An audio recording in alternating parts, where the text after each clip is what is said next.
Malditos cerdos no nos vengan a joder. Si el pueblo se levanta contra todos no van a poder. No canchillacta manta, no creo en su ley. No creo en su ley. Malditos cerdos no nos vengan a joder. Si el pueblo se levanta contra todos no van a poder. No canchillacta manta, no creo en su ley.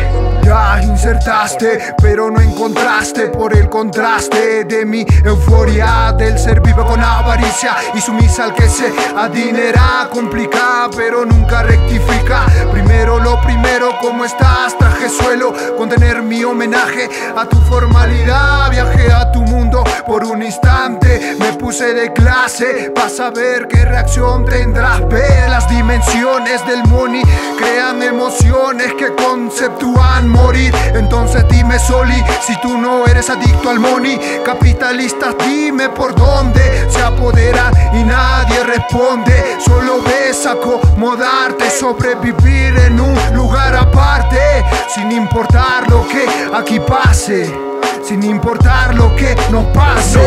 No creo en su ley. Malditos cerdos no nos vengan a joder. Si el pueblo se levanta contra todos no van a poder. No canchillacta manta, no creo en su ley. No creo en su ley. Malditos cerdos no nos vengan a joder. Si el pueblo se levanta contra todos no van a poder. No canchillacta manta, no creo en su ley. No creo en su ley, no nos van a someter. Hoy la juventud tiene el poder. Saber me hace libre y firme en contra del abuso. Mi herramienta es el hip hop y a la revolución me uno.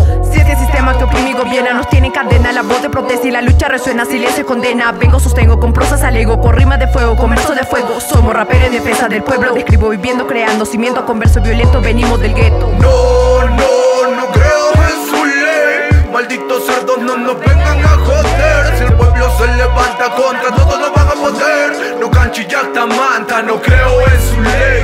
No creo en su ley. Malditos cerdos no nos vengan a joder. Si el pueblo se levanta contra todos no van a poder. No canchillacta manta, no creo en su ley. Crearon las leyes para tratarnos como bueyes y ellos vivan como reyes. Dime si tú les crees, y cada que abren la boca salen promesas rotas. Y el pueblo con hambre, sin comida ni ropa. Nos reprimen con sus tropas, nos censuran con la sopa. Quieren a mi gente opa. Ahora nos toca quitarnos la mordaza, saber qué es lo que pasa si el cambio comienza en casa. Dime por qué no empiezas.